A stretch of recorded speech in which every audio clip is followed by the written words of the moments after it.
Hello everyone. अभी तक हमने जो है स्पेक्ट्रोस्कोपी में जनरल इंट्रोडक्शन ली about your IR, UV, NMR and mass spectroscopy. अब हम जो नेक्स्ट टॉपिक है उसके साथ प्रोसीड करेंगे। नेक्स्ट टॉपिक है आपका प्रिंसिपल ऑफ स्पेक्ट्रोस्कोपी। तो जब हम प्रिंसिपल ऑफ स्पेक्ट्रोस्कोपी की बात करेंगे, ये चीज़ हमने ऑलरेडी पढ़ी हुई है कि मॉलिक्यूल है उसके ऊपर जब हम इलेक्ट्रोमैग्नेटिक रेडिएशन पास कराते हैं, ठीक है, तो वो उन इलेक्ट्रोमैग्नेटिक रेडिएशंस को क्या करता है, आपका एब्जॉर्व करता है और इसकी जो है एनर्जी में इंक्रीज़ हो जाता है। ठीक है, तो मॉलिक्यूल की एनर्जी में इंक्रीज़ होगा तो इस मॉलिक्यूल में क्या होती है, इलेक्ट्रॉनिक एक्साइटेशन हो जाती है। दैट इज़ जो इलेक्ट्रॉन है वो लोअर स्टेट से हायर एनर्जी स्टेट में चला जाता है। ठीक है, and these electronic excitations are further accompanied by your vibrational and rotational excitation। मतलब कि मॉलिक्यूल की वाइब्रेशनल और रोटेशनल एनर्जी लेवल्स में भी इंक्रीज़ हो जाता है। ठीक है, तो जब हम प्रिंसिपल की बात करते हैं यहाँ पे स्पेक्ट्रोस्कोपी के, तो हम मेनली जो है एब्जॉर्प्शन स्पेक्ट्रोस्कोपी की बात करते हैं। जैसे कोई भी मॉलिक्यूल है, जब उसके साथ लाइट इंटरेक्ट करती है तो वो लाइट को एब्जॉर्ब भी कर सकता है और उसको ट्रांसमिट भी कर सकता है। बट अभी तक हम जो भी मेथड्स पढ़ रहे हैं स्पेक्ट्रोस्कोपी में, तो वो हम in relation to absorption spectroscopy ही पढ़ेंगे। ठीक है, तो इसमें क्या होता है कि हम इलेक्ट्रोमैग्नेटिक रेडिएशन और जो मॉलिक्यूल है उन रेडिएशन को एब्जॉर्ब करेगा और उस बेसिस पे हम स्ट्रक्चरल एनालिसिस करेंगे उस मॉलिक्यूल की। तो जब मॉलिक्यूल आपका इलेक्ट्रोमैग्नेटिक रेडिएशन को एब्जॉर्ब कर रहा है तो ये आपका कौन सा स्पेक्ट्रा देगा, एब्जॉर्प्शन स्पेक्ट्रा देगा। और ये जो एब्जॉर्प्शन स्पेक्ट्रा आपका मिलेगा, ठीक है, तो ये in the forms of bands and peaks आपको मिलेगा। ठीक है, और जो इंस्ट्रूमेंट हम स्पेक्ट्रोस्कोपी में यूज़ करते हैं उस इंस्ट्रूमेंट को हम स्पेक्ट्रोफोटोमीटर बोलते हैं। Now we will start with the main topic that is your ultra violet spectroscopy. तो ultra violet spectroscopy involve the absorption of light in visible and ultra violet region. तो इसमें हम लाइट एब्जॉर्प्शन देखते हैं in visible and ultra violet region. तो जो visible region है उसमें जो वेवलेंथ की रेंज होती है वो 400 से 800 नैनोमीटर होती है। ठीक है, और जो आपका अल्ट्रा वायलेट रीजन है उसमें जो वेवलेंथ की रेंज होती है वो 200 से 400 नैनोमीटर होती है। तो क्या पढ़ा हमने कि मॉलिक्यूल लाइट को एब्जॉर्व करेगा, मॉलिक्यूल की एनर्जी इंक्रीज होगी और उस मॉलिक्यूल में क्या होती है, इलेक्ट्रॉनिक एक्साइटेशन हो जाती है। इसीलिए जो अल्ट्रा वायलेट स्पेक्ट्रोस्कोपी को हमने इलेक्ट्रॉनिक स्पेक्ट्रोस्कोपी भी बोलते हैं। ठीक है, तो ये आपका एक HP सेट का प्रीवियस ईयर क्वेश्चन भी है जिसमें आपको एक मैच द फॉलोइंग दिया था।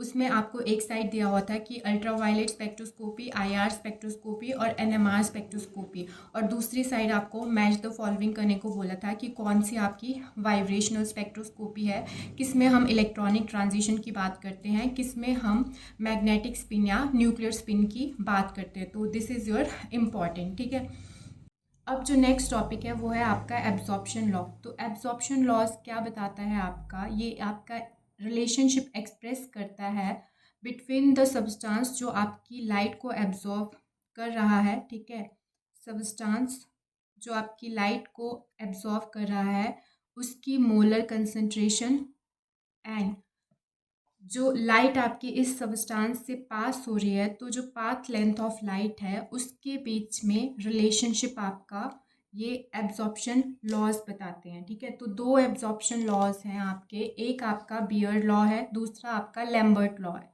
तो बियर लॉ क्या बोलता है कि जब हम किसी सब्सटेंस को, ठीक है, ये कोई सब्सटेंस है, हमने नॉन एब्जॉर्बिंग सॉल्वेंट में डाला हुआ है और यहाँ से हम कोई मोनोक्रोमेटिक लाइट को पास करेंगे, तो जो एब्जॉर्प्शन है इस मोनोक्रोमेटिक लाइट की, जो सब्सटेंस एब्जॉर्ब करेगा इस मोनोक्रोमेटिक लाइट को, वो डायरेक्टली प्रोपोर्शनल होगी जो कंसंट्रेशन इस सब्सटेंस की प्रेजेंट है इट्स नॉन एब्जॉर्बिंग सॉल्वेंट में। ठीक है, और जो नेक्स्ट लॉ है, अब वो क्या बताता है आपका, नेक्स्ट लॉ आपका सेम है, मतलब कि जब हम किसी सब्सटेंस से मोनोक्रोमेटिक लाइट को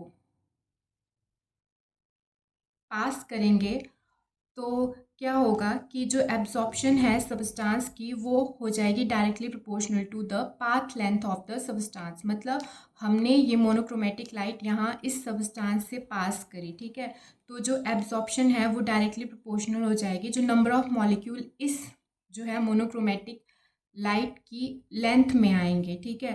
तो absorption is directly proportional to the path length. अब इन दोनों लॉ को, बियर लॉ और लैम्बर्ट लॉ को मिला के एक एब्जॉर्प्शन लॉ आता है, जनरल लॉ, जिसको हम बोलेंगे that is your Beer Lambert law. तो ये कुछ नहीं है, इन दोनों को कंबाइन करके फिर एक लॉ आपका आ गया, जनरल लॉ, एब्जॉर्प्शन लॉ, और इस लॉ को हम बोलेंगे बियर लैम्बर्ट लॉ। तो इसमें हम यही बोलेंगे कि जो एब्जॉर्प्शन है वो डायरेक्टली प्रोपोर्शनल है आपका कंसंट्रेशन एंड पाथ लेंथ के, ठीक है। तो absorption is equal to ECl, जहाँ पे जो E है वो आपका क्या है, प्रोपोर्शनलिटी कांस्टेंट है, ठीक है। तो इस E को हम एब्जॉर्प्टिविटी कॉफिशिएंट भी बोलते हैं या मोलर एक्सटिंक्शन कॉफिशिएंट भी बोलते हैं, ठीक है। तो ये आपका क्या है, प्रोपोर्शनैलिटी कांस्टेंट है। फिर उसके बाद ये हमने एब्जॉर्प्शन लॉ के बारे में तो पढ़ लिया कि जो एब्जॉर्प्शन है लाइट की वो डायरेक्टली प्रोपोर्शनल है कंसंट्रेशन और पाथ लेंथ के। यहाँ पे ये जो log I0/I है, ठीक है, ये आपका A के इक्वल होता है। A क्या हो गई, आपकी एब्जॉर्बेंस हो गई। और यहाँ पे जो ये I0 है ये क्या होगा आपका, ये आपकी होती है इंटेंसिटी ऑफ इंसिडेंट लाइट, और ये जो I है ये आपकी इंटेंसिटी ऑफ ट्रांसमिटेड लाइट है, ठीक है।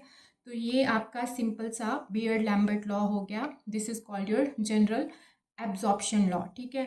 तो उसके बाद जो लिमिटेशन आती है बियर्ड लैम्बर्ट लॉ की, ठीक है, वो क्या है कि ये जो बियर्ड लैम्बर्ट लॉ है इसमें जो लाइट की बात की हमने वो मोनोक्रोमेटिक लाइट की बात की यहाँ पे। तो अब मोनोक्रोमेटिक लाइट क्या होती है आपकी, मोनोक्रोमेटिक लाइट आपकी ऐसी होती है कि इस लाइट की वाइब्रेशन डिफरेंट प्लेन्स में होती है, ठीक है, और वेवलेंथ यहाँ पे फिक्स्ड होती है, ठीक है। तो आप जो है डिफरेंस सर्च करोगे between light, monochromatic light and plane polarise light. तो ये आपके लिए क्वेश्चन होमवर्क है, मैं नेक्स्ट वीडियो में आपको जो है इसका आंसर दूंगी, ठीक है। फिर नेक्स्ट आता है, और ये क्वेश्चन आपका HPRC का जो अभी एग्ज़ाम हुआ था TGT का उसमें भी पूछा था। उसमें पूछा था कि जो ये प्लेन पोलराइज लाइट है तो उसका सोर्स पूछा था।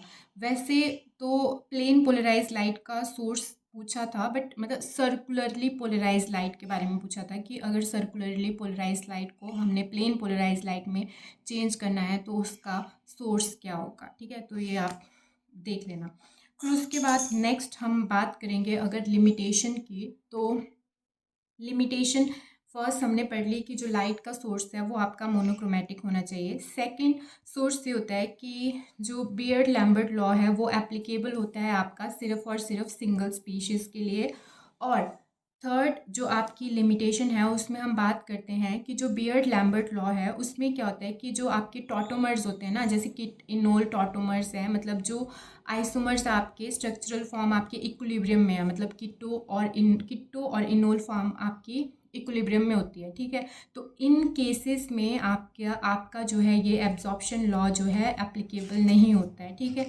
तो मतलब कि आपकी लाइट मोनोक्रोमेटिक होनी चाहिए, आपका स्पीसीज़ आपकी सिंगल स्पीसीज़ के साथ ही डील करता है ये आपकी, और दूसरा आपके टॉटोमर्स नहीं होने चाहिए, ठीक है। और तीसरा ये होता है कि जैसे जो सॉल्यूट है और जो सैंपल है उनके बीच में, सॉल्यूट सैंपल है और जो सॉल्वेंट है उनके बीच में कोई इंट्रैक्शन नहीं होनी चाहिए, मतलब एसोसिएशन और डिसोसिएशन आपकी नहीं होनी चाहिए, तो ही आपका ये बियर्ड लैम्बर्ट लॉ एप्लीकेबल होता है। और ये क्वेश्चन भी आपका इंपॉर्टेंट है, ये आपका HP सेट में पूछा गया था एज इट इज़ ही। 4 ऑप्शंस दे दी थी आपको, ये 4 की 4 ही, ठीक है। और इनमें से पूछा था कि कौन सी बियर्ड लैम्बर्ट लॉ की लिमिटेशन है, और ऑप्शन में आपको ऐसे ABCD करके ABC करके क्वेश्चन दिए होते हैं, तो ये आपका इम्पॉर्टेंट है, ठीक है।